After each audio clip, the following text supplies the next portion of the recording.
Dans la bouche de Jésus, le psaume 18 prend une valeur particulière.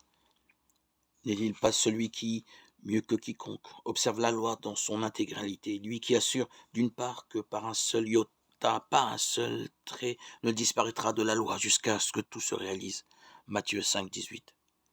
Et d'autre part que sa nourriture c'est de faire la volonté de celui qui l'a envoyé, Jean 4, 34.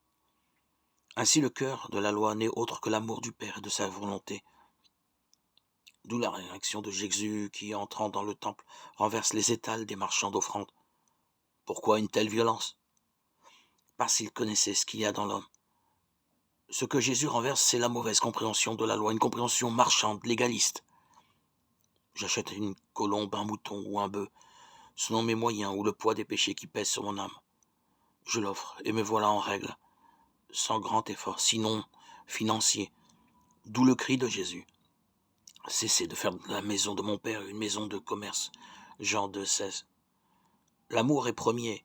La loi nouvelle que Jésus instaure passe par la gratuité, folie de Dieu, par l'amour crucifié, faiblesse de Dieu, par l'abandon conscient, sagesse de Dieu, par la foi limpide, pure, à laquelle répond la puissance de Dieu. 1 Corinthiens 1, 23, 25.